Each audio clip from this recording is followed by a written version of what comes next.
You've made an offer and it's been accepted.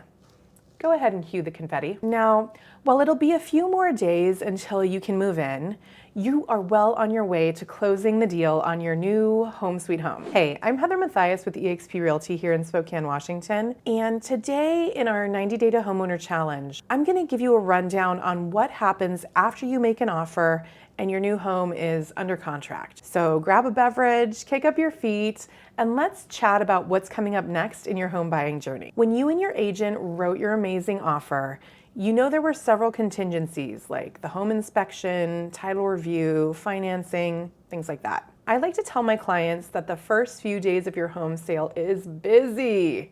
And then it's real quiet for a few weeks while we're waiting on the lender and the closers to get us to the closing table. The first thing you're gonna wanna do is take care of your earnest money. This is the money that you put up as good faith money to say, I'm gonna hold up my end of the deal.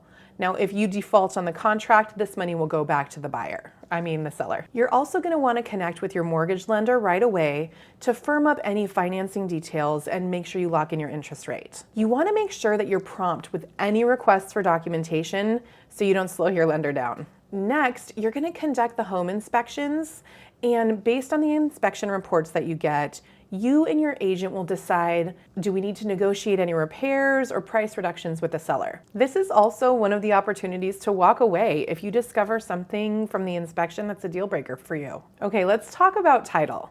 The title company will conduct a title search to ensure the property can be sold to you with a clear title. And they're also gonna do a search to see if there's any outstanding mortgage liens, judgments, easements, unpaid taxes, restrictions, or anything else that needs to be disclosed or addressed before you can take ownership of the property. Another big event in the timeline is having an appraiser come out to validate the price that you're paying for the house. They're doing this for both you and your lender. If the appraisal comes in at or above the value you offered on the house, you are good to go. Now, if the appraisal comes back lower than the value you're offering on the house, you and the seller have some negotiating to do. Towards the closing date, you'll get a call from your closing company to schedule your signing. In most situations, signing and closing happen at different times. You sign your paperwork at the closing company, and then you've technically closed once those documents you signed get recorded. Here in Spokane, it's at the county courthouse. You're gonna get your keys based on whatever you agreed to with the seller in your offer to purchase. Keep in mind that once your home's under contract, lots of things are gonna be happening behind the scenes. Don't worry if it's quiet for a few days.